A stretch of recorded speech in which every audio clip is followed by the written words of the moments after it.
Good day, students. We are now down to the last topic for the midterm. Here's the performance management. So the objectives for this topic are the following: to list the uses of performance information, discuss the importance of criteria for performance appraisal, describe the various methods of performance appraisal, as well as their advantage and limitations, and lastly, discuss how to conduct a legally defensible performance appraisal. So first, let's try to define the following terms for us to understand the concept behind this topic. So first, performance appraisal. So when we say performance appraisal, this is the process of assessing the performance to make administrative decisions. So when we say performance appraisal, we are trying to assess the performance of employees in the workplace. Okay, this is different from job evaluation, because in job evaluation, what we are trying to evaluate there is the job. But here, for the performance appraisal, what we are evaluating or assessing here is, of course, the performance of the employee. So next, performance development. This is the assessment of performance with the goal of providing feedback to facilitate improved performance. So here the keyword is, of course, we assess the performance but with the goal of providing feedback. Okay, so we try to assess the performance of employees maybe after a year or every after 6 months. Okay, and after assessing them, we have to provide the feedback. Why do we have to provide the feedback? So that we can facilitate improved performance. This is the way we help employees improve their performance in the workplace. So that's performance development. From the word itself, no, development. So meaning we provide feedback to develop the performance of employees in the workplace. So next is performance management. What is performance management then? This is the process that incorporate appraisal and development to make performance-based administrative decision and help employee improve. So when we say performance management, this is a combination of the two, performance appraisal and performance development. So we appraised, and then later on, after appraisal, we provide feedback so that we can help the employees improve their performance in the workplace. Okay, and not only that, we also use the result of performance appraisal or evaluation to develop or to make decisions for the company. Okay, so these are the terminologies that you have to remember for this chapter. So always remember that in performance management, under this, we have the performance appraisal and the performance development. Okay, so as much as possible, if we want to manage the employees in the workplace, we have to look into their performance and we have to provide feedback. So they will improve their performance in the future.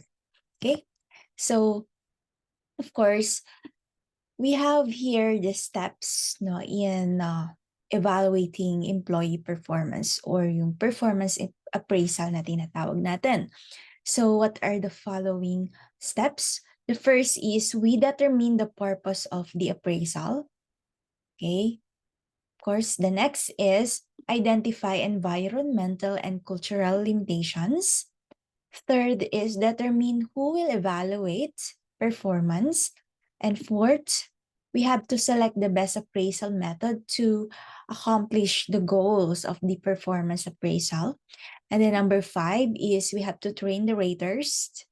6, observe the document performance. This is the time we check or we document the performance of employees. Then 7, we evaluate the performance that are documented. And then number 8, communicate the appraisal result to employees. for feedback. And then number 9, we make personal decisions. So we use the result for the decision.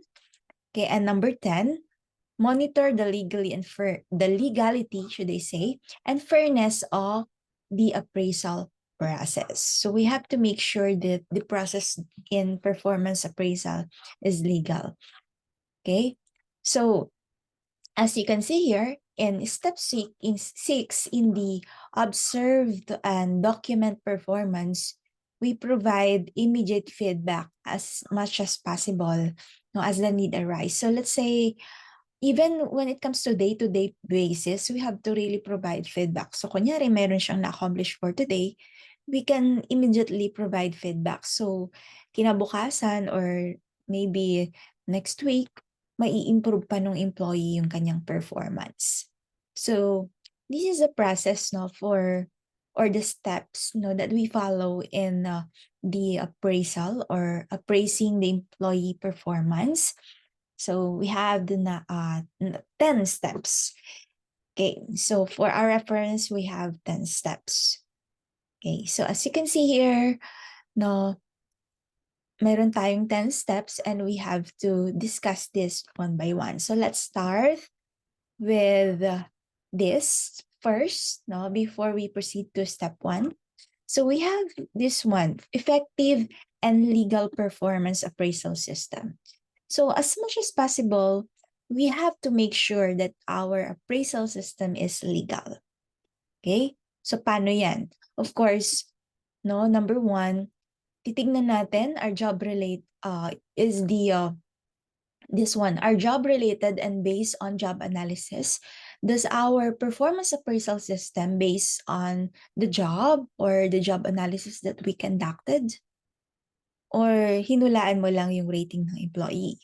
Okay? Another is we look into this one, are properly administered?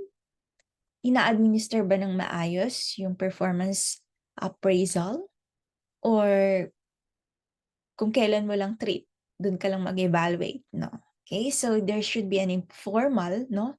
There should be a formal system, okay, or process of administration.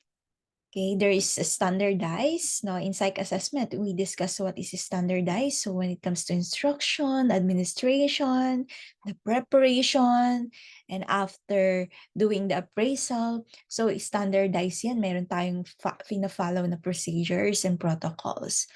And we have to make sure that it's not complicated, no, yung ating performance appraisal system. Simple lang. The simple, the better, and the easier to administer. Okay, next is provide specific feedback.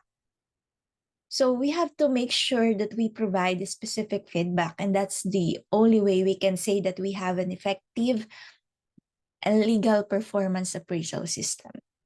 So we have to focus on the behavior rather than the traits. No, not the person, hindi siya yung focus natin, hindi tayo nagmumura, hindi natin siya dinidegrade, rather, we focus on the behavior of the person. Then, of course, rating. The ratings are documented. So meaning from time to time, we document the performance of employees and the ratings of employees. Hindi pwedeng isusulat mo lang siya sa tubig na anytime pwedeng mabura, no? So, as much as possible, documented lahat because we use this for decision making. Okay? So, next is use appropriate raters. There should be raters, and those raters are trained properly on how to rate, and all relevant raters are used. And raters used must be relevant and qualified. No? I-highlight natin yung qualified. No? Qualified siya to assess and at the same time relevant kasi maybe siya yung kanyang immediate supervisor. No? Hindi pwedeng ang mag-rate sa'yo ay yung hindi mo supervisor o kaya supervisor sa ibang department. That's irrelevant, no? So you have to make sure that the rater is relevant and qualified to rate the employee who's subject for performance appraisal. Okay? So we can say that the performance appraisal system is effective and legal if these things are present. So job related and based on job analysis, properly administered, provided specific feedback, and they used appropriate raters. Now, in the steps in developing the system, we have to create a task force that includes all levels in the organization. Okay, so meron tayong task force per level. Okay? And determine why no, you are evaluating performance. What's the goal? So you have to set your goal. So most systems have no goal, kaya as much as possible, gawan natin ang goal yan. 90% of systems do not work in a survey conducted, and will improving individuals performance, improve organization performance. Well, at some point, no, if we try to improve individual, it might help the organization as a whole. Okay, that's why it is very, very essential to have a goal, no, in the conduct of performance evaluation or performance appraisal. Kung wala tayong goal dyan, para saan pa, di ba? Gagastos ang company para dito sa appraisal. So, you have to set your goal, okay, in the appraisal process or for the appraisal. Okay, next, identify environmental and cultural variables that could affect the system. So, you have to look into this also. Then determine the sources to be used in appraising performance, which we'll discuss later on, and determine the best method to accomplish your goal. So these are the steps in developing a good system for the performance appraisal or performance evaluation of employees. Okay, so now let's focus more on these steps no, in on the process of the conduct of performance appraisal. So the first is, like what I've said a while ago, we have to determine the purpose of the appraisal. Para saan ba yan? Okay, and this is one of the steps no, to determine the goal or the purpose of the appraisal. Okay, paano ba? No? So, of course, we have to set, no? We have to set the purpose of why do we have to conduct this appraisal. So, we have here the following ways, no? Or the following reason why do we appraise employees, no? So, this will maybe our reasons, no? Or this is how we could identify the purpose, no, the main purpose of why we have to conduct the appraisal. Okay, so one, no, why do we appraise employees? One is for administrative decision. Okay, so the performance or the results of the performance appraisal will be our basis if we need to punish somebody or an employee in the workplace. Example of punishment could be demotion, meaning na bumaba siya yung kanyang position, bumaba ng isang level or dalawang level. Or in short, this is the opposite of promotion. So kung yung promotion pataas, yung demotion pababa. Okay, so dito ka na sa mataas na position dahil hindi maganda yung performance mo, pwedeng bumaba yung position mo. We call that demotion. Okay, so what's our basis for the demotion? Of course, we go back to the results of performance appraisal. So also when it comes to termination, are we going to keep this employee or tatanggalin na natin? So that decision, of course, should be based on the appraisal. Okay? So why do we praise employees? Okay, one of the purpose is because we need that for the administrative decision. Okay, not only negative, but we can also use that for positive purposes or in a positive purposes, using it to come up with reward system for employees. So let's say magandang kanyang performance, you can reward the employees, like you can promote, you can raise the salary or pay of the employee, or you may retain. No? So pwedeng may renewal of contract, yung mga ganon. No? So that's administrative decision based on the appraisal. Next is employee development and feedback. So we also use appraisal to provide feedback and to develop the performance of employees in the workplace. So supervisor need to inform their subordinates about the expectations and how well the expectations are being met. Okay, so before this start, let's say na-hire mo yung isang employee. So pagka-hire mo sa kanya, the supervisor will what? Will talk to the employee, okay, to the new employee, and they will set a goal. Okay, so that goal will be the goal of employee for the next 6 months na magtratrabaho siya sa workplace. Okay, to some it's the goal of the employee for the whole year, no? Kasi we have annual and semi-annual evaluation. So kung semi-annual lang, 6 months lang yung period ng evaluation. So kapag ka-hire ka, or pag na-hire yung employee, si supervisor, kakausapin niyo si employee and they will set the goal for that 6 months. Okay, and then after 6 months, i-evaluate yung employee. Okay, that's very, very essential. There should be goal setting before the start or the period of evaluation. Okay, so after that, no, after setting the goal, then magtatrabaho yung employee, maybe 6 months. So after 6 months, evaluate siya. So pag nag-evaluate at nakita no, na hindi niya na-meet yung goal niya, no, at binigay yung feedback at sabi nung employee, kaya ko po hindi na-meet yung goal kasi I don't have this capability or skill. Okay, so kung ganun yung problema, no, the supervisor will recommend that this employee will undergo training. Okay? So through the appraisal, through the performance appraisal, we are able or we can able to identify what kind of training ang kailangan ng isang employee. No? So we need this. We need appraisal, and the purpose of appraisal is to develop and provide feedback to employees.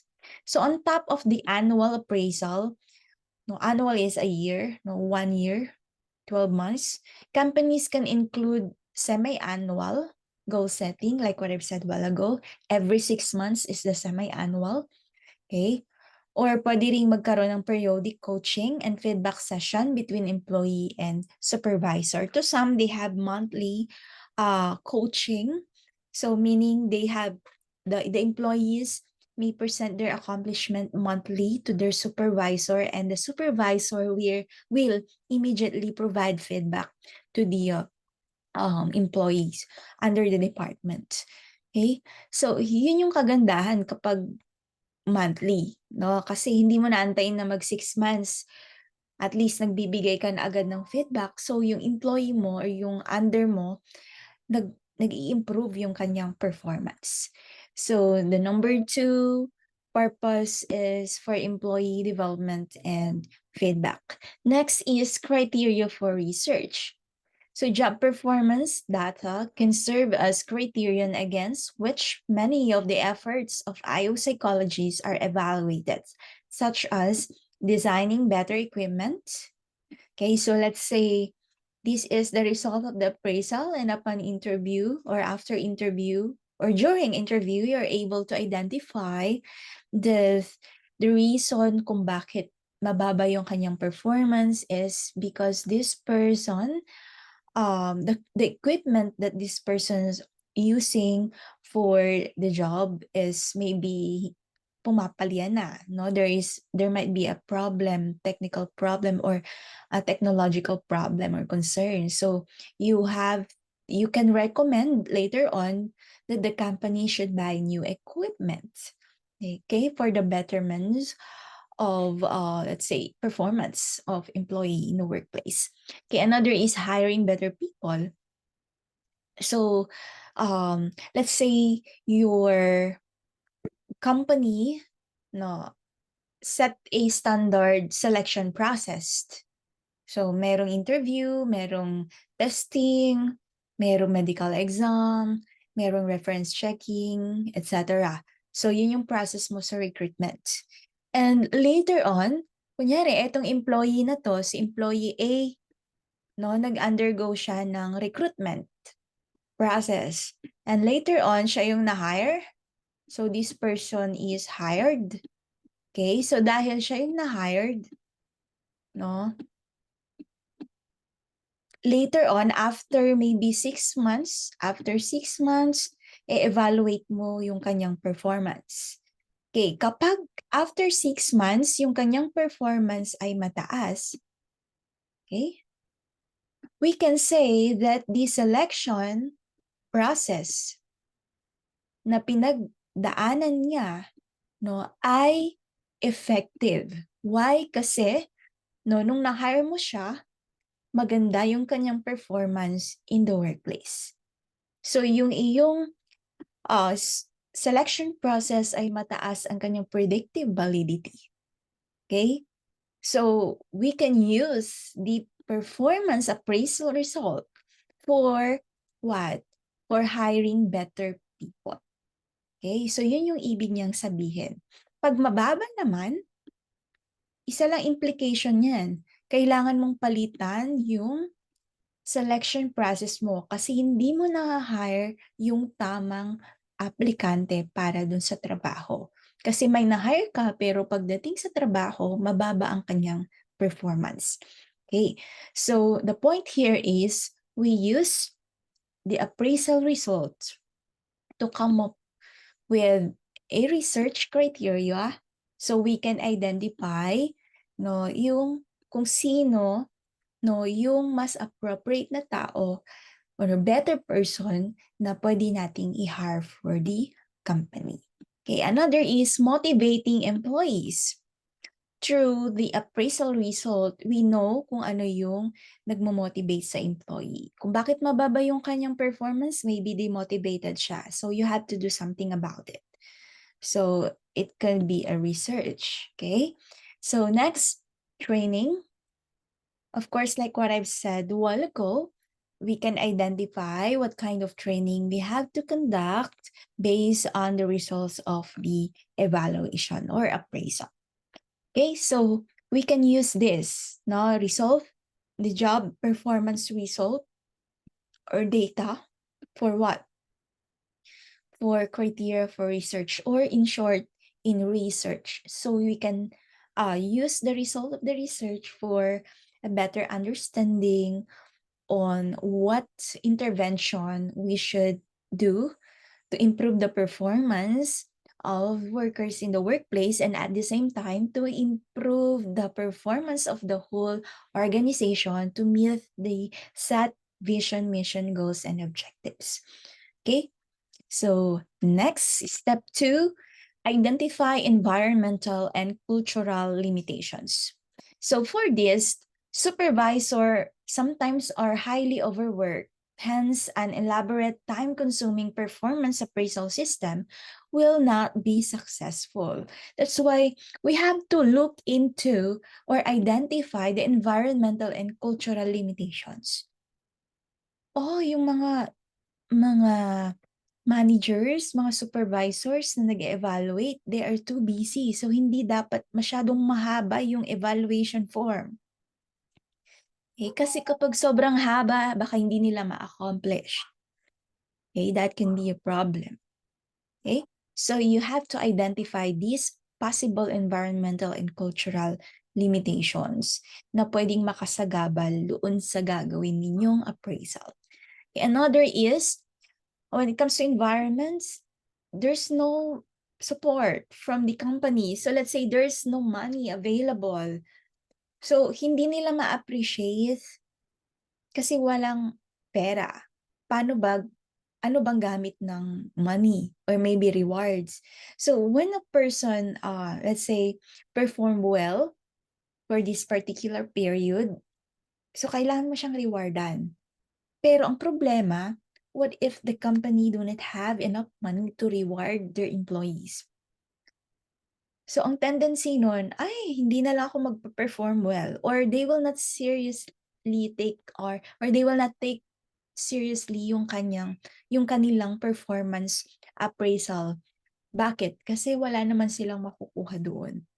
Okay, they will not be rewarded, they will not be punished.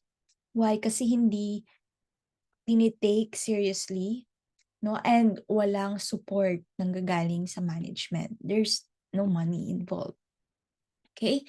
So next, in an environment in which employees are very cohesive, the use of peer rating might reduce cohesiveness. So this is another factors that we have considered in terms of the culture of Filipinos, for instance. So pagdating sa peer rating, takot tayong magbigay ng negative feedback. Why? Kasi kapag nagbigay tayo ng negative feedback, magkakaroon ng away in the workplace or ilangan, and that could lead or that could reduce cohesion or unity in the group or in the team. Okay? So we have to look into, again, the environmental and cultural limitations. So we can come up with a better intervention plan or better, what do you call this one? Better appraisal system, okay, for our employees. Okay, number 2, determine who will evaluate the performance. Sino nga bang nag-evaluate ng performance? So 1, we have the supervisor. This is the most common source. They are responsible for what the person's performance. Of course, okay, they see end result. They can check your accomplishments, no, the accomplishments of employees, but may not see every minute of an employee behavior. And because they cannot observe every employee behavior every minute, every second, every hour, there might be biases. Okay, later on when the supervisor will rate the employee. So that can be a concern, no? Yeah, nakikita nila yung accomplishments kasi may mga reports tayo monthly, pero ang problema with supervisors, they cannot observe you every minute and every seconds. Why? Because they also have job to complete, because they are also evaluated by the higher ups. Okay? So that's supervisor. But of course, they are the most common source. Okay? So sila yung nag-evaluate madalas ng mga employee. Next are peers, yung mga peers natin. So they see actual behavior of employees. They can result to open communication, cohesion, and reduce social loafing. Okay, so kung hindi nakikita ni boss mo, ni supervisor, yung every minute na ginagawa mo, si peer, si kasama mo, no? Yung mga kasama mo, co-workers mo, na lagi mong kasama sa team, they can observe you every minute. So they can or they will evaluate your performance. Okay? So employee tend to react worse to negative feedback from peers than from experts. Of course, when we say peers, mga kasama mo yan, so hindi na may iwasan that we can establish maybe friendship. So once your friend, no, provide negative feedback, it's so hard to accept. Okay, that could lead to a worse reaction or negative reaction towards that peers of yours. Okay, and that could lead to, of course, maybe problem in a group. Mababawasan yung cohesion sa grupo kapag ganun ang nangyari. But if it's purely positive, that could strengthen the cohesion of the group. Pwedeng mabawasan yung social loafing, no? Yung may isang employee na walang ginagawa, so mababawasan yun, no? And there may be open communication if we are using peers, no, yung peers to evaluate the performance of employee. Okay, next, subordinates. We can also use subordinates. No, usually for development rather than for pay purposes, no, and can improve managers' performance. So usually ang subordinates, ang nire-rate nila yung mga managers or yung mas mataas sa kanila. Okay? So, this is also called the upward feedback. Honest subordinates rating can be difficult to obtain if employee fears a backlash if they unfavorably rate their supervisors. Of course, no? Nakakatakot din kasi once you rate negatively your supervisor, pwedeng gumanti siya at yung performance mo ay ibaba niya because you provide negative feedback. Okay? So subordinates prefer giving anonymous responses, and those who must identify themselves tend to give inflated ratings. So kung anonymous, nagiging accurate yung evaluation. Pero kapag madali kang ma-identify na ikaw yung nag-rate, usually inflated yung ratings. Meaning, twini-tweak natin, ginagawa nating positive yung ating rating sa ating supervisor as subordinate. Okay? So that is subordinates. So next is customers. Pwede ring mag-rate ang customers. Informally, customers can provide feedback on employee performance by completing or filing complaints. So formally, customers can be asked to complete evaluation cards. So like sa mga restaurants, sometimes customers can provide feedback. May mga binibigay na paper, minsan nga sa tablet na nakalagay na doon, and then you just click or check by clicking yung mga choices doon to check the performance of the waitress in the restaurant. Yan. So that's an example of customers evaluation. Okay, so we have also under customers the secret shoppers. This is applicable doon sa mga business na nasa malls, yung shopping areas. So organization can seek customers' feedback from customers who have been enlisted, okay, by company to periodically evaluate the service they receive. So, meron nang in-enlist yung mga companies kung sino sa mga customers nila ang mag-evaluate periodically doon sa kanilang mga employees. Okay? So, of course, yung employees hindi nila alam kung sino tong mga customers na enlisted na to. So these customers will just go to the mall and observe the employees there, and then later on they will provide feedback to the employer, to the employee. Okay? Na eto yung employee mong ito sa mall, ganito yung kanyang performance, etc., etc. Yeah. So that's an example of secret shoppers. Okay, that's customers. Yan, this is an example of a form, okay, customer evaluation cards. Okay, next, self-appraisal. An employee evaluates also his or her own behavior and performance. They tend to suffer from leniency error. Okay, pag leniency error, sobrang tataas, no? For certain countries, such as in US, mainland China, India, and Singapore.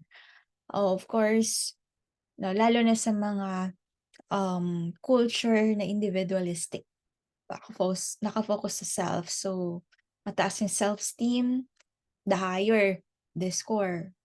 Okay? So, self-rating in countries such as Japan, Korea, Taiwan suffer from modesty. So, ito yung mga pa-humble na mga countries. Okay? People work in these areas, in these countries, they are modest. Okay?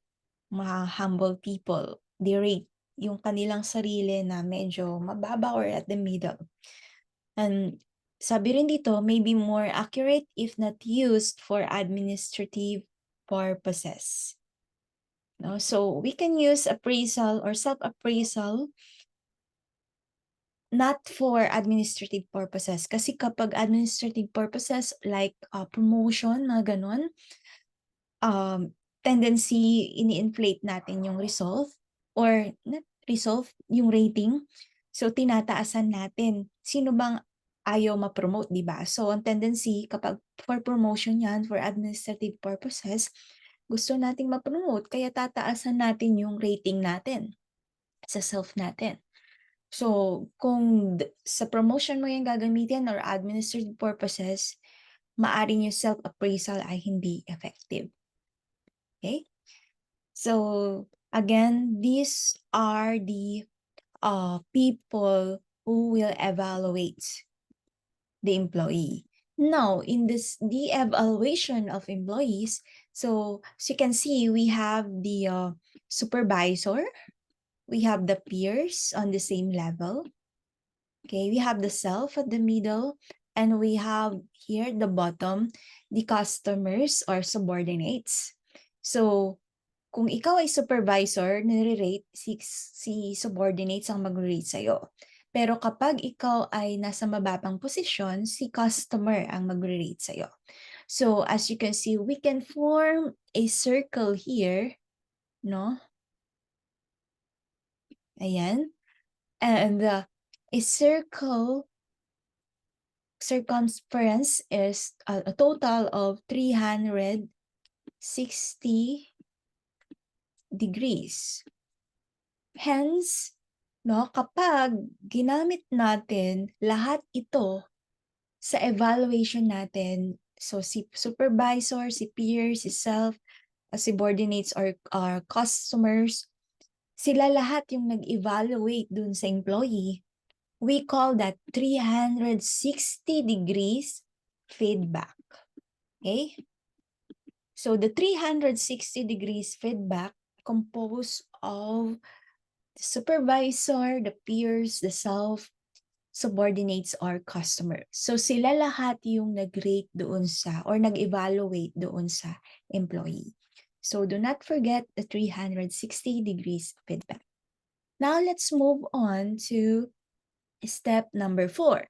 What's step number 4? The step number 4 is select appraisal method. So we have to also select the appraisal method after identifying who will evaluate. So under here, let's look into these. Now, there are characteristics of performance criteria, the actual versus the theoretical criteria.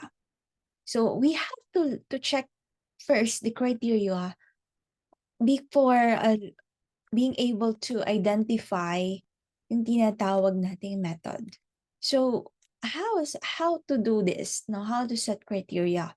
So we can look into the theoretical criterion and the actual criterion. So the theoretical criterion is the theoretical construct. Okay, this is based on the definition of what good performance is. No, ano ba yung ideal performance? Okay, so that's theoretical criterion. No? So we get the definition of these doon sa ating theories, no? Sa ating mga concepts. Okay, on what is a good performance all about.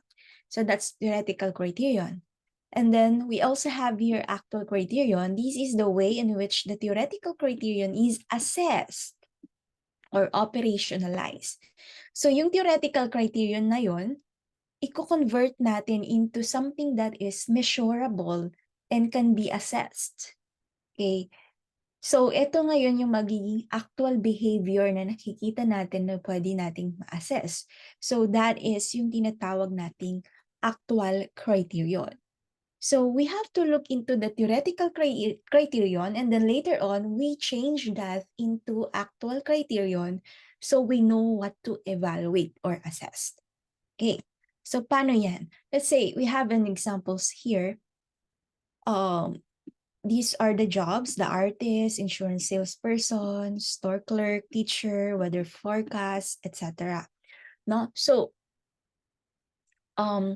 these are examples of job, and these are the theoretical criterion, meaning, based on the definition of what's good performance is, ito yung good performance ng isang artist, ng isang insurance salesperson, ng store clerk, teacher, and weather forecast. For example, an artist, they create great work of art. Okay? Insurance salespersons, masasabi natin good yung kanyang performance if they sell insurance, no? Store clerk, they provide good services to customers. Teachers, they impart knowledge to students. Weather forecast, accurately predict the weather. Okay? So, ito yung mga theoretical criterion based on the definition of what artist is, what insurance salesperson is. No, ito yung good, magandang trabaho. Okay? However, no, this cannot be measured. Like, create good works of arts. How can we know that the person created the good works of arts, no? How can we say that the person was able to sell insurance?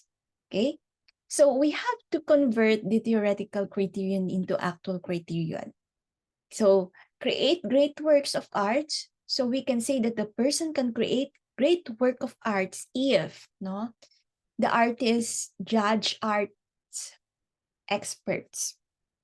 So the artist can judge the arts expertly, no? Kayang-kanya niyang i-judge kung yung art na yan ay excellent or hindi. So kung hindi siya marunong yan, then that is not an artist. Why? The person cannot create good or great work of art. Okay, another, sell insurance. Sell insurance, okay, in what way, di ba? So, we can check the actual by looking into the monthly sales. Para masabi natin, itong taong to nakapag-sell siya ng insurance. Kailan? No, maybe in this month, mayroon siyang 5. Ilan? No, may 5 siyang nabenta or na-sell na insurance. Okay, so that's an actual criterion. Another is teacher. The theoretical is impart knowledge to students, but how? Okay, the actual is student achievement test scores. So yung achievement test ng isang estudyante, doon natin makikita kung nakapag-impart ng knowledge yung teacher sa mga students. Okay? So that's how we can check or convert the theoretical criterion into actual criterion. Okay? So kapag nakita natin mataas yung kanyang achievement test scores, then we can say effective si teacher. Nakapag-impart siya ng knowledge sa mga students. So, ganyan yan. No? So, next, characteristics of performance criteria. We have to also look into contamination, deficiency, and relevance. Okay, so of course, we have to check if there's contamination. May contamination ba sa criterion? This one refers that part of the actual criterion that reflects something other than what it was designed to measure. It can arise from bias in the criterion and from unreliability. Meaning, kung ito yung actual criterion natin, no? Let's say, for example, meron ka pang ibang way to assess kunyari yung teacher, like, was able to, not was able, research conducted or research published, for instance. Ginagawa din yun ng teacher, nagre-research din siya. Pero, yung research published at saka research conducted, it's not all about impart knowledge to students. Okay? Yun yung nilagay mo sa actual criterion. Pero hindi yan about impart knowledge to students. No, it's about research. No, it's about able to conduct a research, able to develop a research. No, that's not about imparting knowledge to students. So meaning, nagkakaroon ng criterion contamination kung yung ating actual criterion ay nagre-reflect ng iba. No? So, nire-reflect mo yung research doon, pero hindi yun yung theoretical. No? Ang sinasabi niya is impart knowledge to students. So, dapat yung achievement test ang nilalagay natin sa actual criterion. Okay? Hindi about research, hindi about extension, hindi about yung mga yon. Why? So the focus is imparting knowledge to students. So ang actual criterion lang natin ay student achievement scores. Okay? So, of course, ayaw nating magkaroon ng contamination. Kaya we have to look into this. No? Next is criterion deficiency. Means that the actual criterion does not adequately cover the entire theoretical criterion. An incomplete representation of what we are trying to assess. So, nagkakaroon ng insufficient content validity. Meaning, kulang yung nilagay mo na actual. No? Hindi niya na-measure yung buo na theoretical criterion. No? So, kunyari, ang theoretical criterion natin sa teachers can impart knowledge to students and can conduct research and extension programs. Tapos, ang nilagay lang natin ay student achievement test. No? Kulang. Asan yung research? Asan yung extension? No? So, I hope you're getting it. So, nagkakaroon ng insufficiency. So, that is criterion deficiency. How about criterion relevance? Refers to the extent to which the actual criterion, assess the theoretical criterion, it is designed to measure or its construct validity. So, meron siyang construct validity. Meaning, kung ano yung nandito, yun dapat yung mini-measure din ng actual criterion natin, yung observed behavior. Okay? So, that's the idea of criterion relevance. So, once we come up with a, what do you call this one, performance appraisal tool na gagamitin natin, we have to look into the theoretical and the actual criterion. So, iiwasan natin yung criterion contamination, criterion deficiency, and criterion deficiency. And we have to make sure that there is a criterion relevance. The theoretical criterion, and the actual criterion, they really are designed to measure what they're supposed to measure. Okay? So, in the process, there are these characteristics of performance criteria. Ano ba dapat yung characteristics ng isang performance criteria? So, of course, dapat dynamic yung criteria natin. This refers to the variability performance over time, which would make the assessment difficult because the performance would not have been the same throughout the entire measurement time period. So once we come up with a performance criteria, tignan natin na dapat yung criteria natin ay it can capture everything, every performance. And we have to look into na yung performance ay pwedeng pabago-bago. So dapat yung isa-set natin criteria ay kaya niyang i-capture yung mga changes na yon, no? So that's what we mean by dynamic criteria.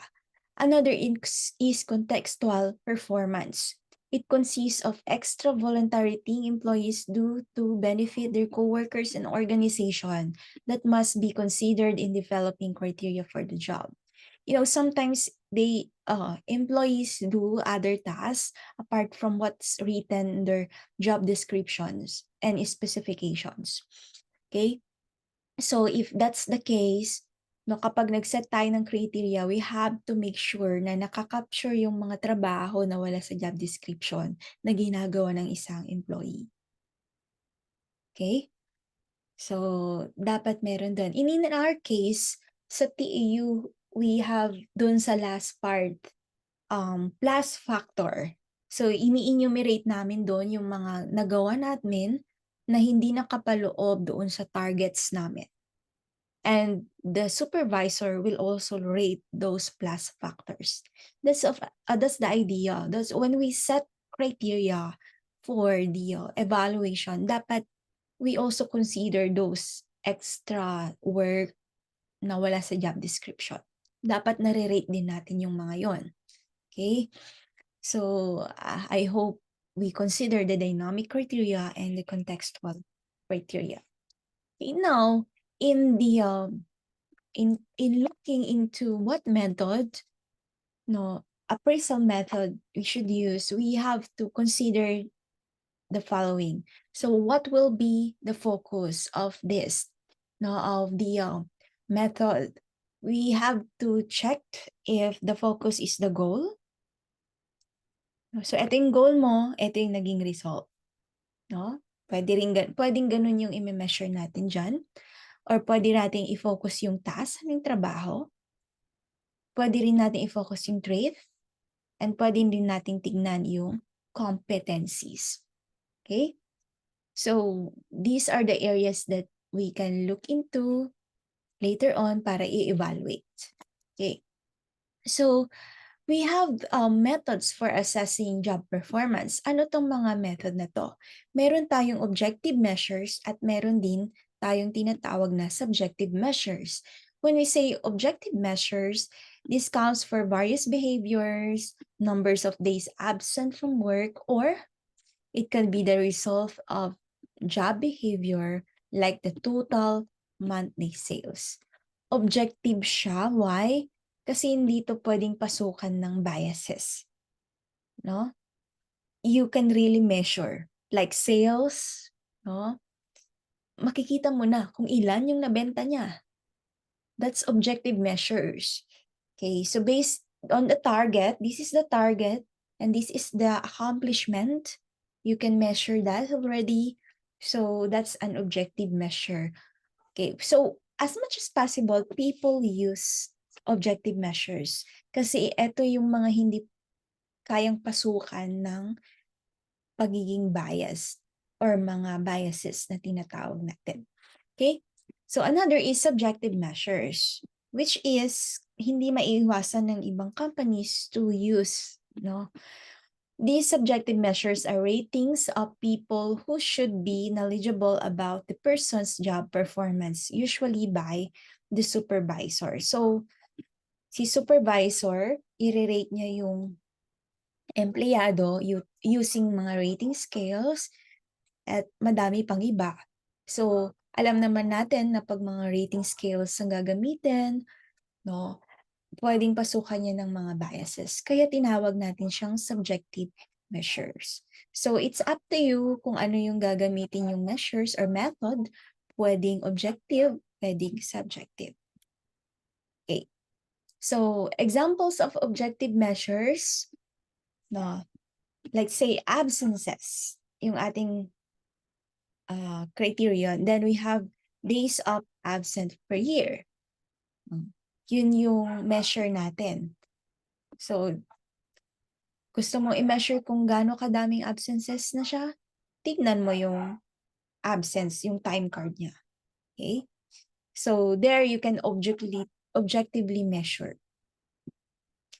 Yun ay kung meron kayong time in, time out monitoring. Kung wala, then that could be a problem. Next, as accident.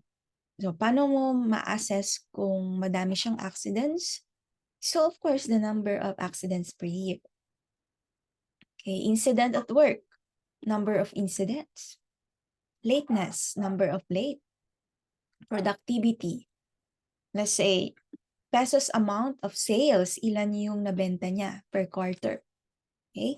So, lahat ito, if you can check, they can measure, or we can measure this. We can quantify this by looking into the accomplishments of the individual.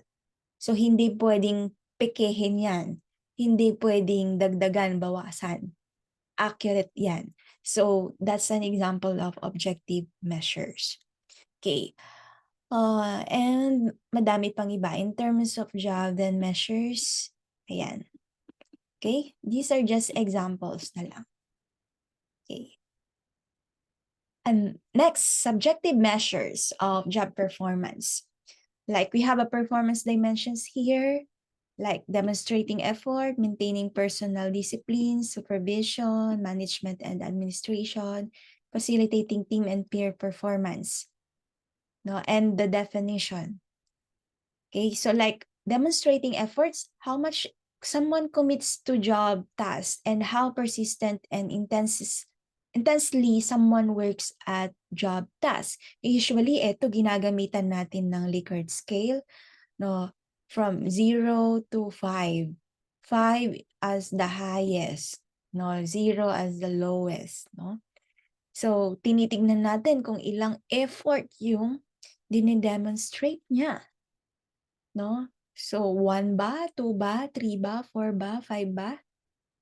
So, eto guys, subjective siya kasi pwedeng pasukan ng biases. Okay? Ayan. So, that's just an example, no? You can look into the others here, other examples. Okay. Now, eto, no, I tried to enumerate the examples or samples of subjective measures of job performance that we are using in the workplace. Okay. One is graphic rating scales. Second, we have here employee comparison method. Under these are the following: rank order, paired comparison, and force distribution. And number 3, we also have your behavioral focus rating forms.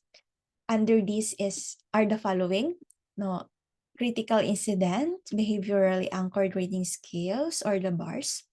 C, behavioral observation scale, and D, mixed standard scale or the MSS. Okay, so let's start. Graphic rating scales. This is the most commonly used rating scale. It assesses individual on several dimensions of performance. It focuses on a person's performance or his or her characteristics or traits. It consists of multi-point scales that represents continuum of performance from low to high and usually contains from 4 to 7 values. Then a supervisor will just check off the rating scale for each of the dimensions. The positive point for the graphic rating scale, this is easy to construct and easy to use. The negative is susceptible to rating errors such as halo and leniency errors. Okay, of course, I will discuss later what is halo and leniency. The next, this is the example of the graphic rating scale. So, ayan, may choices siya. Low dito, high doon. So, si supervisor, titignan na lang niya. O, i-check niya or i-cross out niya kung ano yung rating niya. So, in terms of job knowledge, high ba siya o low? High daw siya, no? In terms of quality of work, superior ba? Unacceptable? Or what? So, ang rating niya doon, average. No? So, ganito lang kadali yung tinatawag nating graphing scales. Next, employee comparison method. This is a method wherein individuals are compared with one another. So, from the word comparison, the concentration of rating at one part of the scale caused by rating errors is avoided. The positive side is eliminate central tendency, yung laging nasa gitna, and leniency, yung sobrang mataas, because raters are compelled to differentiate among the people being rated. Negative, pwedeng magkaroon ng halo error. No, it's still possible because it is manifest, no, it can manifest itself across multiple evaluation of the same person. Yung tipong mataas siya dito sa area na to, tinaasan mo na siya sa iba. Yan. Pwedeng mangyari yun. The negative side, performance is not compared with a definite or defined, should I say, standard.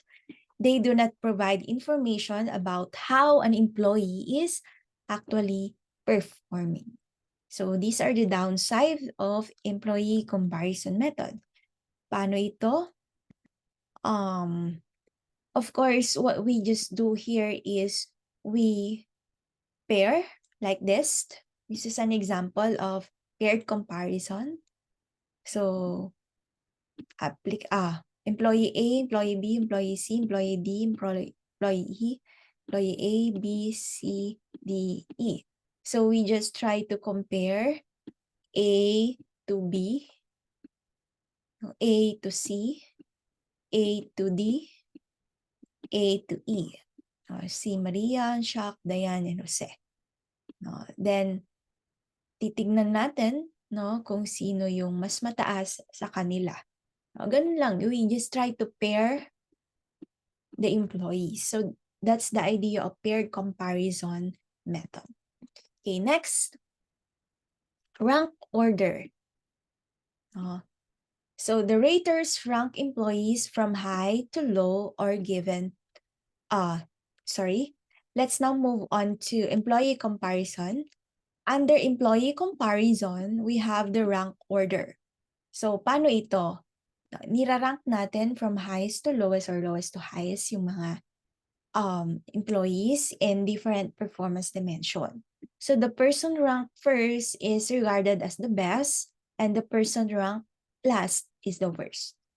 Easy to use when there are only few employees. Pero pag sobrang dami, ay Diyos ko, mahihirapan tayo dyan. Hindi na natin gagamitin ito kapag sobrang dami yung employees natin. We still do not know how good is best and how bad is worse. So we do not know the level of performance. That's the negative side also of the rank order method. So this is an example of ranking. So ayan, yung scores nila, you total, and then you rank from highest to lowest. Okay. Another under employee comparison method is the paired comparison. It involves comparing each possible pair of employees and choose which of the pair is better employee. Okay? Halos kapareho din ito nung under employee comparison, yung idea natin when comparing people. So, kagaya ng sabi ko kanina, pag nagko-compare tayo ng employees, at gumamit tayo ng kapares, ang specific na tawag natin dun sa employee comparison method na yon ay yung tinatawag nating paired comparison. So, pinipair natin sila sa isa't isa to come up with a decision who's the best among these employees. Okay? So, I would like to just clarify, that we have the graphic scale, pero we also have the employee comparison method. Under comparison or employee comparison method, we have the rank order and pair comparison, at meron din tayong force distribution method.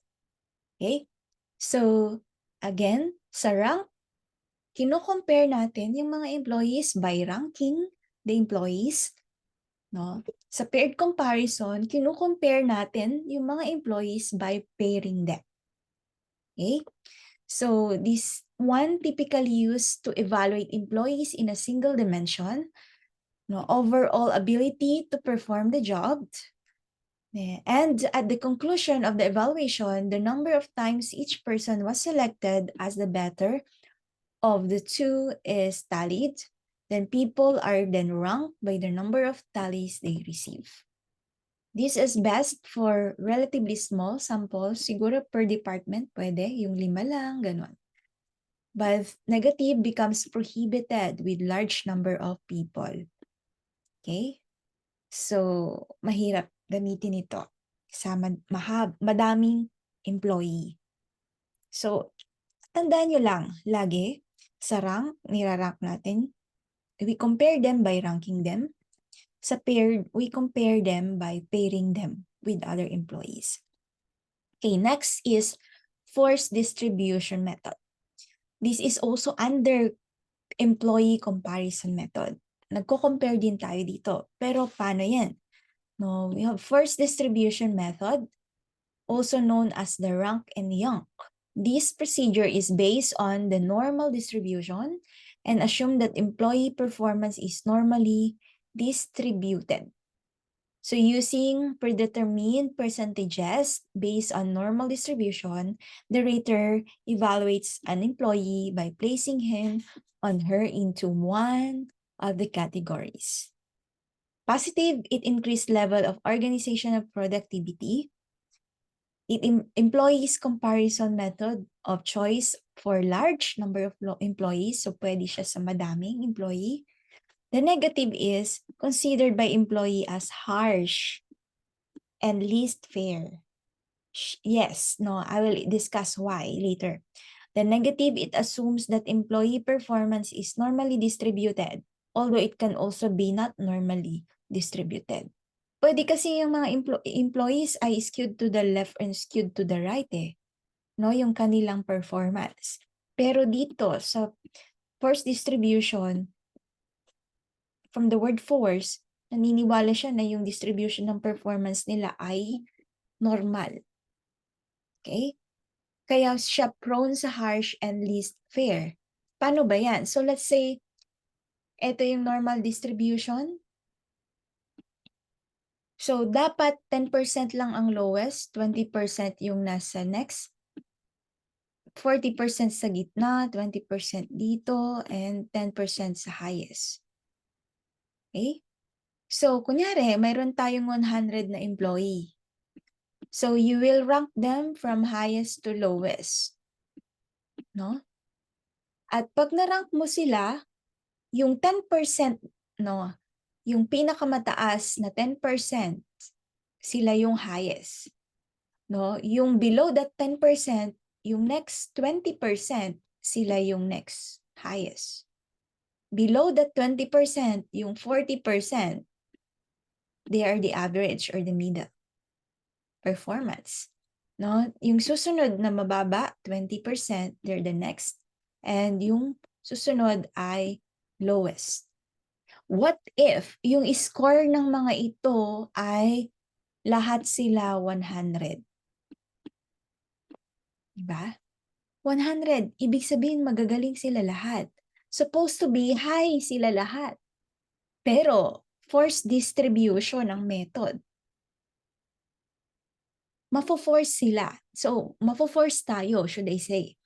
Meaning, out of these 100 people, kahit pare-pareho sila ng scores, whether they like it or not, yung 10% sa kanila, sila lang ang matatawag na high. Di ba ang saklap? Oh.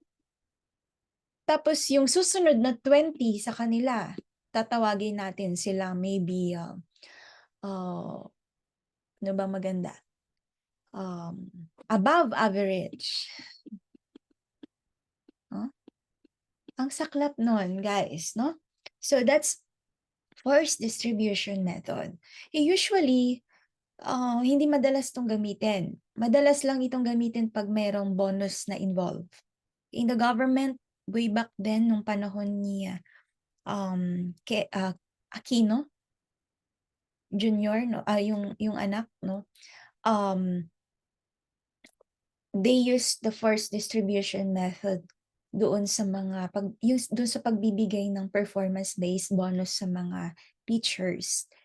Okay? And meron yung hindi naman nila deserve na matawag as poor, pero dahil finorce yung distribution, natawag silang poor.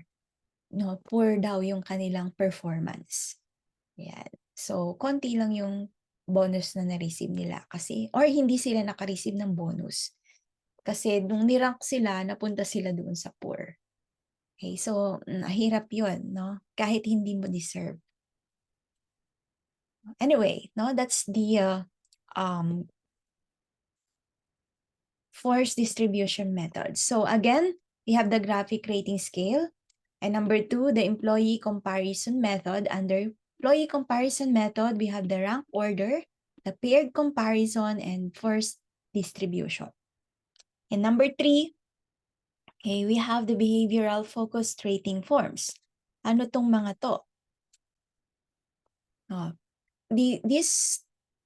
Under this, concentrates on specific instances of behavior that a person has done or conduct or could be expected to do, should I say.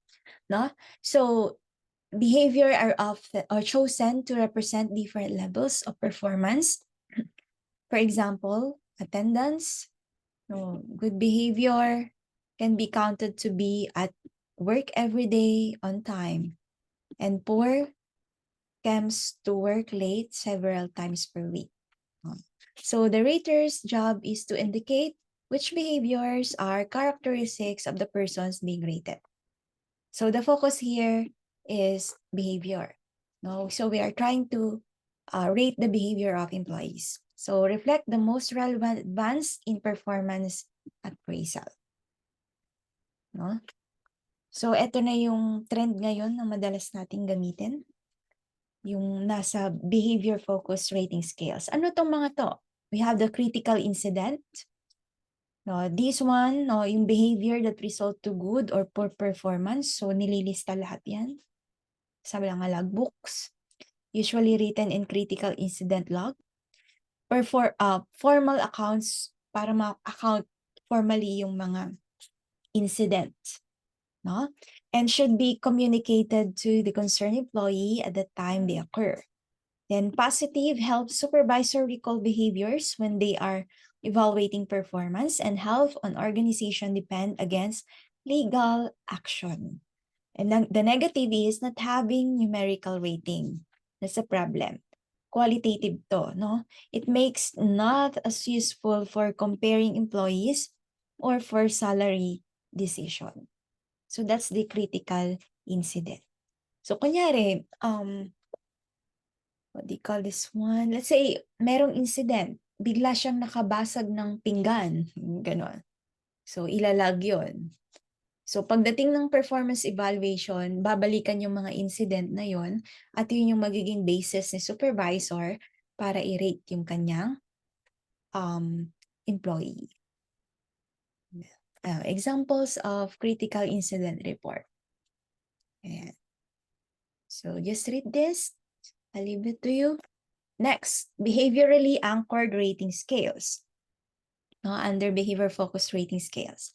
So this one, combination of critical incident and rating scale method. Performance is rated on a scale, but the scale points are anchored with behavioral incidents. So the rater chooses the behavior that comes closest to describing the performance of the person in question. This is very time-consuming to develop, but no, the benefit make it worthwhile. So as future psychometricians, if we are tasked to develop a scale, pwede nating i-pattern sa behaviorally anchored rating scale or yung tinatawag nating BARS. B-A-R-S. BARS. So combination of critical incident and rating scales. So may rating scales pero yung mga choices sa pag-rate ay yung mga critical incidents. Example like this. So very high, 9. Very low is 1. Pero kailan mo siya i-rate ng 9, 1? Ayan, may mga incidents siya. Ito yung mga incidents. Okay? So this is just an example. Next is the BOS or BOSS, Behavior Observation Scales. Contains items that are also based on critical incidents. The rater must rate the employee on the frequency of critical incidents. So the final step is to do item analysis to detect the critical incidents and the most influence overall performance. The positive content, may content validity siya. The aspect of performance are derived directly from the job. So that's the BOS. Okay, so example, no, we have here, teacher giving a positive feedback to student who gave correct answers during recitation. So indicate the percentage of time the teacher did the behavior by using the following percentage. Okay, so meron siyang percentage, ilang beses siyang nagbigay ng feedback. 0 to 64, 65 to 75. So, i-check mo lang yan. No? So, dito, ino-observe mo yung alin, yung behavior ng isang guro. Kung ilang beses siya nagbigay ng positive feedback sa isang student. So, that's the behavior observation scale. Okay, next. This is another example. Okay. Next, let's move on to Mixed Standard Scale, or the MSS. This is developed by having employees rate job behaviors and critical incidents on the extent to which they represent various levels of job performance. For each of the dimension, a behavior of incident is chosen to represent excellent performance, average performance, and poor performance. So the rating is better than the statement is fits the rating. So pwedeng ito yung rating scale natin yan. Okay?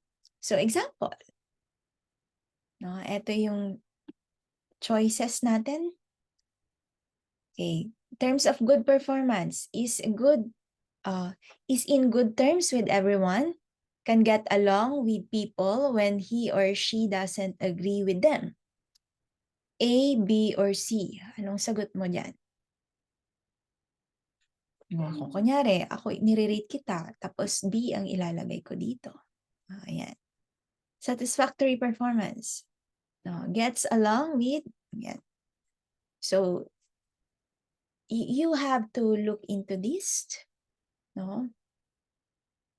So, ganyan lang siya, no? So, this is how we can rate yung employee. So, we can come up with this kind of tool in the future. No? It's up to us kung paano i-develop tong mga ito. But these are just examples of what we can use as a method. No, itong mga ways or method na ito ay dinidevelop siya. We are using para siyang test development. We validate, we check the reliability of the scale para subjective man siya, pero at least kahit papaano we find ways on how to eliminate the subjectivity. Okay? So these are the methods that you can use in the performance evaluation. So it's up to you to select. No, if it's up to the company to select, or it's up to the committee for performance appraisal to select which among these methods ang pinaka-appropriate na gamitin doon sa job doon sa employee na evaluate nila. Okay, ang kanyang performance. In addition to this, meron din tayong tinatawag na MBO. MBO. Okay, what is MBO? MBO is management by objectives. So, papaano yung management by objectives?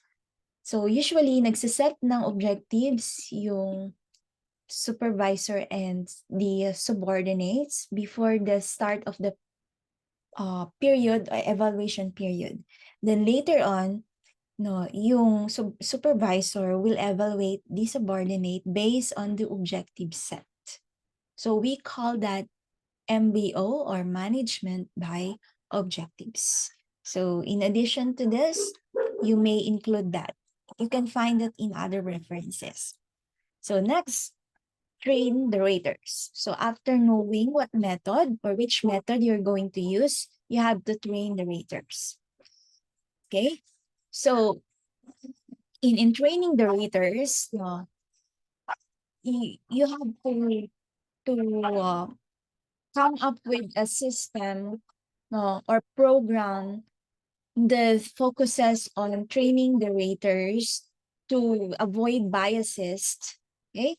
So as much as possible, ginagawa natin yung best natin to train them. So this, if the raters lack of training, it can give, or it can be an indication that the training supervisors may commit rating errors. No? So kapag kulang siya sa training, pwede siyang mag-commit ng training errors. At maaring mawala yung validity and reliability No? So as much as possible, we train to increase the validity and reliability of ratings and to avoid the rating errors. Okay? So, meron tayong tinatawag na frame of reference training. This is a method of training raters in which the rater is provided with job-related information and a chance to practice ratings. No, examples of ratings made by experts and the rationale behind the expert ratings. So, pwede tayong mag-conduct ng ganitong klase ng training, the frame of reference training. So, i-discuss natin lahat. Paano i-rate, no? Ano yung mga biases na pwedeng makommit, ano yung mga errors, no? At paano ma-address yung mga errors na yun, etc. So, lahat yan, i-discuss natin doon sa training. So, we call that frame of reference training. Okay, so may mga ano diyan, may mga activities para matuto yung mga raters on how to rate employees. Okay, number 6, observe and document performance. This is very, very essential. We have to document the performance of employee. So why document performance? Forces supervisor to look for behavior. It aids in recall during evaluation kasi hindi natin nare-recall lahat eh. Pero pag documented yan, we can easily recall. Provide example to use when reviewing performance. And it provide concrete data to support the personnel decision. At saka kapag nagkaroon ng mga cases, babalikan natin itong mga documentation na ito. No? So, what we tend to remember? Siyempre, first impression, yung recent behavior, yung mga unusual behavior, extreme behavior, at behavior na nagko-consist, na consistent, should I say, sa ating mga opinions as raters. Okay? So, we don't want this to happen. Kapag ito yung nangyari, papasukan yan ng error sa pag-rate. And we don't want that. Okay, so what we tend to forget, no, details and the source of information. Kaya dapat nagdo-document tayo ng performance. So, we also have to document the critical incidents, like samples of poor and excellent performance. No, it provides behavioral examples. This one is usually collected through log books, yung mga nakalagay sa logs. So, employee performance record can be used. So, pwede tayong mag-create ng critical incident report or logbooks. Ayan. So, example of performance record. Ayan. May dimension, may per performance, may excellent performance. So, nilalag natin lahat. Okay. So, sa amin in our case sa teaching, we submit accomplishment report monthly. So, may mga nakalagay doon, quantity, quality, mga ganon. Okay? Yung activity, mga ganon klase yung nilalagay namin sa accomplishment report. So, it will be easier to evaluate us after 6 months or after a year. Then next, 7, evaluate the performance. So in evaluating the performance, you have to avoid the following biases and errors. Leniency error, severity errors, and central tendency. Leniency errors, ito yung sobrang taas yung binibigay natin. Severity errors, sobrang baba, sobra kakasing strict. And central tendency, laging nasa gitna. Yung kung 1 to 5 yan, puro 3, 3, 3, 3. So these 3 are examples of distributional error. So raters tends to rate everyone the same on rating scale regardless of actual performance. Next, halo errors. Sa halo errors, rater gives an individual the same rating across all dimensions. So ito yung mga dimensions. No? Dahil mataas siya sa attendance, mataas na rin siya sa lahat. That's halo errors or halo effect. The opposite is the negative side. No? Pag mababa siya sa isang area, mababa na siya sa lahat. No, we call that horn effect. Okay, it's horn effect. H-O-R-N. No? So horn effect or horn error. Okay, in case in the board exam you will not encounter horn error, then just select halo errors if there's the same rating across rating dimensions.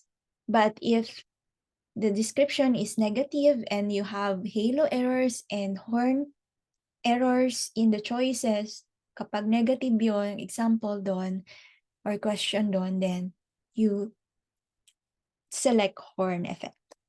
Okay, next is proximity error.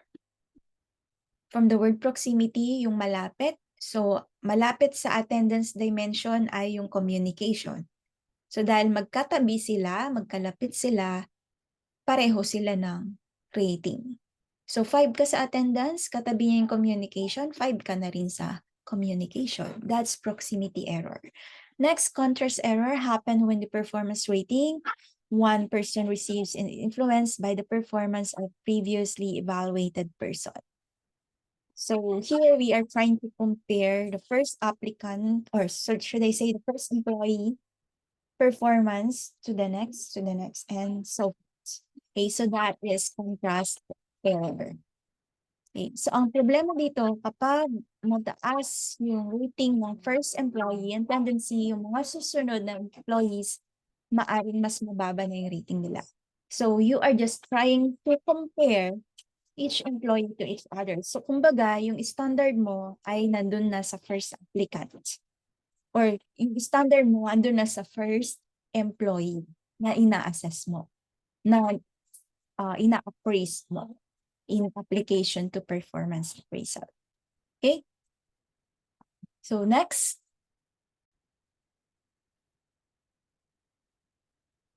So, next is rater bias and error. So here, low reliability across raters may happen, wherein two people rating the same employee seldom agree with each other. So meaning, let's say we have 3 raters, rater 1, 2, and 3, and there is a possibility na si rater 1 mababa yung ibigay niya, pero kay rater 2 mataas, then kay rater 3 nasa middle lang. So there's this what we call low reliability across raters. So yung tinatawag nating inter-rater reliability ay mababa. So this can be a problem. No? So hindi consistent yung rating ng mga raters. So it may happens, no, raters often commit rating errors. So maybe isa sa kanila nag-commit ng rating error. No, number 2, raters have very different standards and ideas about the ideal employee. Iba-iba silang standard. And third, this can happen, the low reliability, when different raters may actually see very different behaviors by the same employee. So, iba-iba sila ng perception doon sa behavior ng isang employee. So, these are the reasons why sometimes there's a low inter-rater reliability. Okay, another, when it comes to sampling problem, recency effect, wherein recent behavior are given more weight, and in performance evaluation than behavior that occurred during the first few months of the evaluation period. So, usually, kunyari, nag-rate tayo from January to May. Okay? So, for the recent, ang pinaka-recent natin dito ay May. So, kung anong performance niya nung May, kung magandang performance niya nung May, we have the tendency to rate yung tao na mataas. Pero kung mababa siya nung May, there is a possibility na hindi maganda yung kanyang kapag hindi maganda yung kanyang performance nung May or recently, there's a possibility na yung kanyang rating ay mababa. Okay? Because that's the recent that happened. Yung kanyang recent performance. Na disregard na yung performance niya mula January hanggang April. Okay? So that's what happened when it comes to recency effect. Meron din tayong infrequent observation. This one occurs because many managers and supervisors do not have the opportunity to observe a representative sample of employee behavior. Yung nasabi ka natin last time or kanina, should I say, na hindi madalas na o-observe ng supervisor yung behavior ng kanyang subordinates. So, a tendency during evaluation, hindi niya nakaka-capture yung talagang performance ng isang subordinate or employee. So, another, cognitive processing of observed behavior. Under this, observation of behavior, nagkakaroon tayo minsan ng lapses when it comes to memory natin. So, hindi lahat natatandaan natin. So, as much as possible, no, kapag may behavior, should be immediate feedback. Sabihin na lang natin immediately. No? Kasi pag mag-aantay pa tayo ng ilang taon, ilang buwan, should I say, no, maaring hindi na natin matandaan yung kanyang performance. Okay, or we can use incident report, logbooks, accomplishment report. So, kahit may lapses sa memory, we can still remember. Then the next is emotional state. The amount of stress under which a supervisor operates also affect her performance. So, yung emotional state mo during rating or yung raters, kapag happy yung rater, tendency mataas yung rating. Kapag hindi wala sa mood yung rater, mababa yung rating niya doon sa employee. So our emotional state can influence our rating. Okay, so next is cognitive processing of observed behavior. Under this, we have the bias. No, raters who like the employee, pag gusto mo siya, you tend to give higher score or ratings. Na kapag ayaw mo siya, hindi kayo fit sa isa't isa, no? Magkaiba kayong personality, tendency, no? Mababa yung rating mo sa kanya. So that's being biased. So example of rater bias and error, people scoring high on conscientiousness tend to be strict with their evaluation. So masyado kasing responsible, keen sa details, yung rater kaya strict siya. No, while those who score high in agreeableness, they tend to be lenient. Okay? So agree lang na agree. So kapag dating sa rating, masyadong matataas siya magbigay. So very lenient. So having a good relationship with the boss can positively affect appraisal. Kung magandang relationship mo kay boss, mataas yung rating mo sa kanya. And when it comes to age, tendency kapag matanda, mas mababa yung rating. No? So usually sila yung nasa bottom ng ranking. So the court held this as discriminatory motive. Meaning merong discrimination dito sa ganitong klase ng pagre-rate. So there's an age discrimination.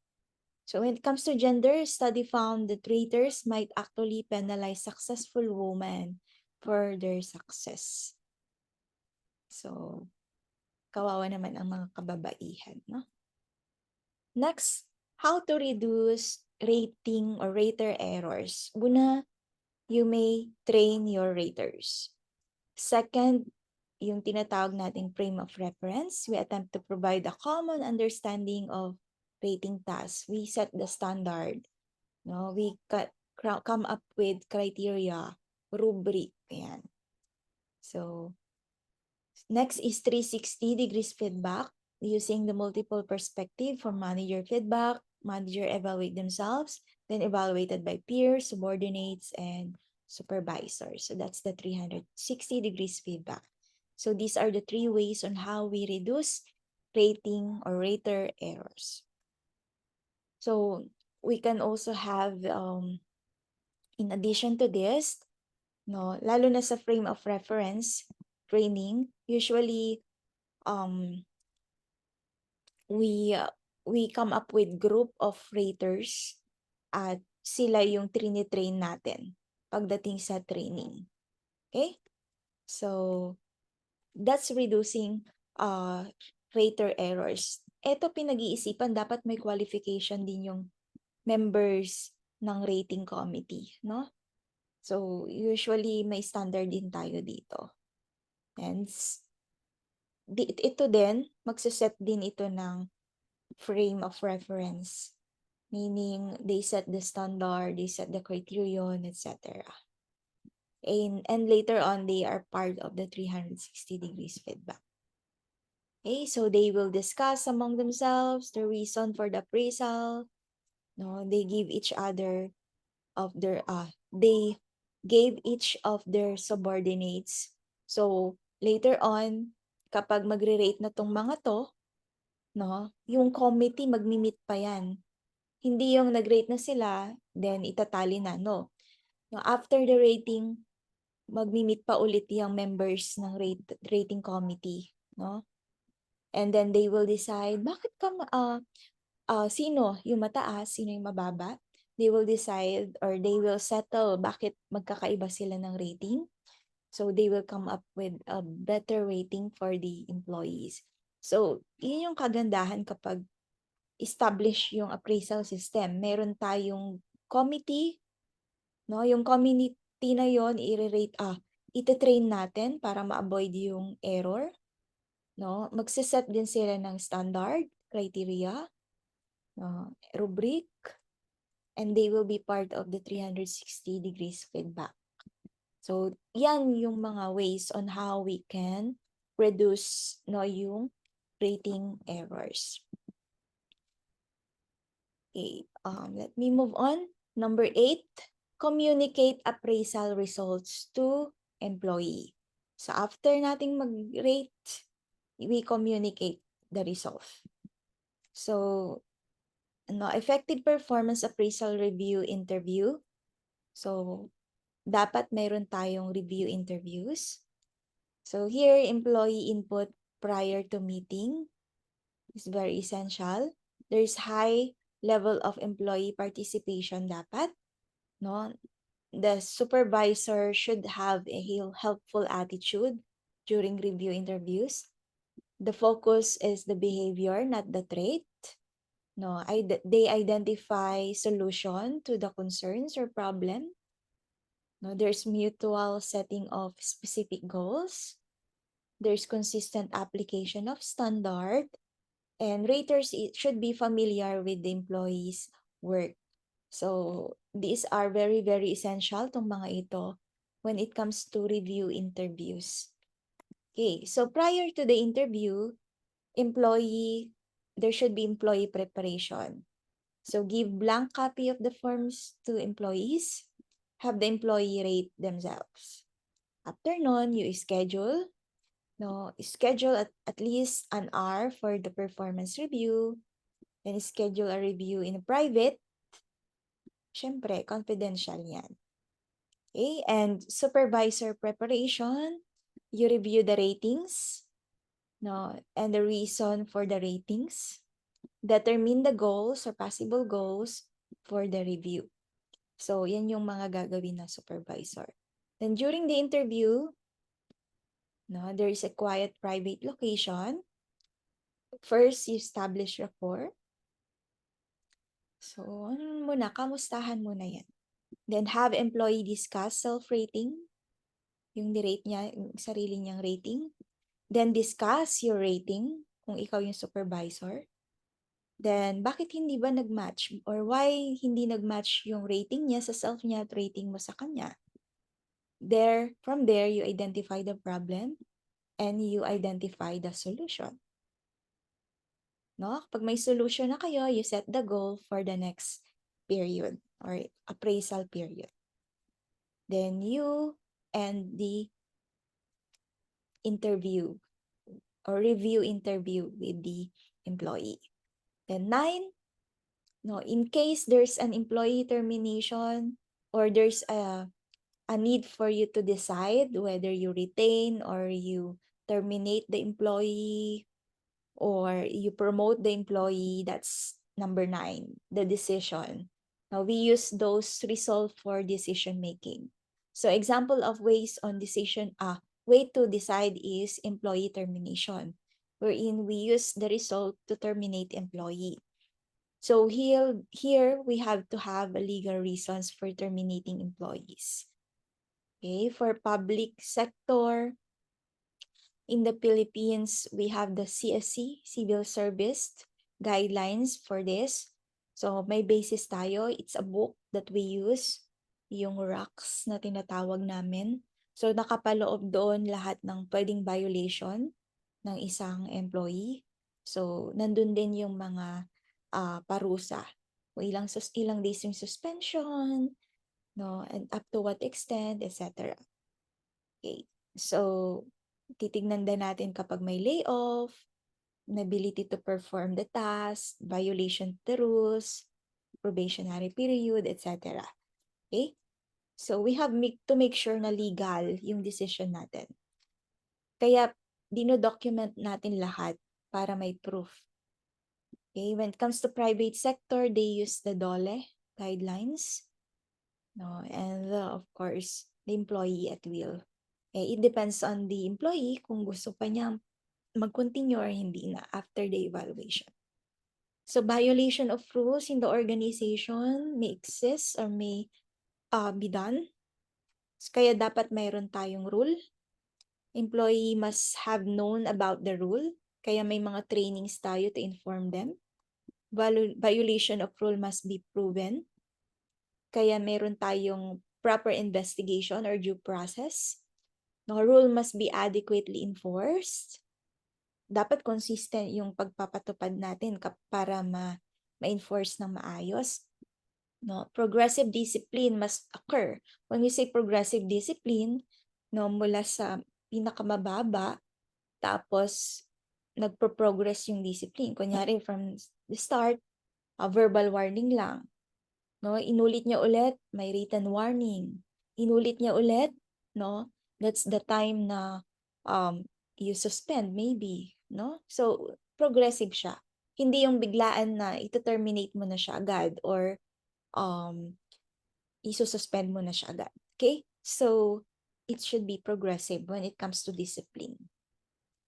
Okay, parang it's like the hot stove rule. Yung hot stove rule, kunyari may kumukulong stove, nagluluto ka, no? Then, pag hinawakan mo yon, no, mararamdaman mo yung init. Okay. Pero, depende dun sa gaano mo katagal hinawakan yung stove, doon sa marireceive mong consequence. So, pag nasagi mo lang ganyan, konti lang yung consequence nun.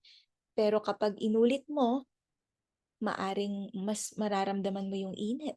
No? Pag tinagalan mo, mas yung hawak dun sa hot stove, mas lalong mainit. No? So, usually ganun yung discipline, no? Progressive, hindi biglaan. Okay? So, and dapat consistent. Kapag hinawakan mo yung stove, may mararamdaman ka, may consequence. So, same with discipline, dapat consistent yung pagpapatupad natin. Okay? So, progressive discipline may entails, no, or may include the following. Of course, maybe the start, pag may na-violate siya, can have counseling or pwedeng training. No, kapag hindi na ulit, or kapag naulit, should I say, pwedeng oral warning. Tapos after oral warning, inulit niya ulit, written warning. No, after naulit-ulit, probation. Pag naulit-ulit, suspension with pay. Pag naulit-ulit, suspension without pay. Pag naulit, you transfer from other department. Pag inulit niya ulit, reduction in pay. Pag naulit, demotion. Kapag inulit pa niya, termination. So, hindi agad-agad termination. May pagdadaanan yan na due process. Okay?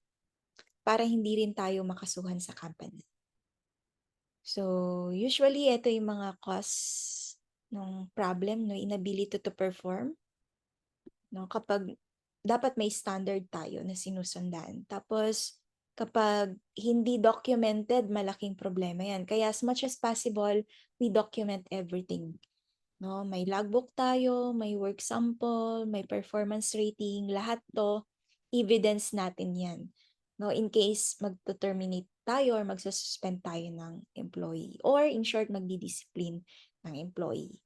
And when it comes to inability to perform a job, dapat progressive yung discipline. Okay? In terms of employment at will, of course, in short, we have to always consider the law and you also consider the employee's decision. Okay. So may mga times din kasi na it depends on the employee character eh. Minsan what do you call this one? You have to show them na fair yung process na ginagawa mo. Once they know that naman is they are willing to maybe resign, that can happen too. But when it comes to employment at will, as much as possible, we implement what we have to implement. Pero may mga limit yan. We have to look into the rights also of the employee. No, meron nakalagay sa kontrata nila, no? So may mga rights din sila na kailangan natin i-consider. So let's say there's a termination prior to the meeting, anong gagawin mo? Ensure that the legal process has been followed. Decide how much help you want to offer.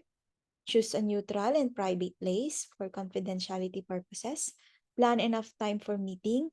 And you have to schedule the meeting for the beginning of the week.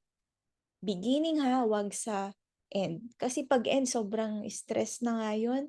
Sobrang pagod na. So, dapat pag nag-interview ka sa starts. Okay? Next, during the meeting, get to the point. Rationally state the reason kung bakit ganun yung decision. No, express gratitude for the employee's effort. Offer assistance. So, may severance or what do you call this, may pay kang ibibigay. It depends on the case. Pero may mga cases kasi na hindi na tayo nagbibigay ng severance pay. Or recommendation, i-recommend mo na lang siya sa ibang company. No? As your form, it's a form of, assistance dun sa tao. Kunyari, hindi lang siya nag-perform well or wala siya nung skill na kailangan dun sa job. Okay? So, perform administrative duties necessarily, mga documentation and all. No, ask employee to gather personal belongings and then leave. Okay, and after the meeting, maintain your self-esteem. Tandaan mo, it's not your fault. Okay, nagbigay ka lang, nagbigay ka lang ng result, in-interview mo lang siya, no? And you're not the reason kung bakit siya terminated. Okay, so you have to maintain your self-esteem. You have to remind yourself you're not the reason. Then protect yourself from guilt by reviewing the facts. Help other employee cope too. Be honest with them and avoid water cooler whispers as much as possible. Avoid na lang natin mga chismis, mga ganyan. No, avoid negative public statements. Then notify all organizational unit affected by the employee departure. Then step 10, monitor the legality and fairness of the system. So we have 6 points here. Perform job analysis to define dimensions of performance. Develop rating forms to assess the dimensions from prior point. Okay, and it's also dapat based sa job analysis result, no? You train the raters on how to assess. No, have higher management review ratings also and allow employees to appeal, no? You allow them to appeal. Yung, pwede rin silang mag-ask bakit ganun yung rating nila. bakit mababa, bakit mataas. So give them a chance to appeal. No? Then document the performance and maintain detailed record. And lastly, provide assistance and counseling to poor-performing employees prior to action against them, especially if they are candidate for termination. So you offer assistance and counseling. So that's the end of performance management. So if you have questions, just comment on this lecture and then I will answer your comments if you have. And answer your questions, no, should I say, if you have. So that's it for the coverage of this topic, performance management.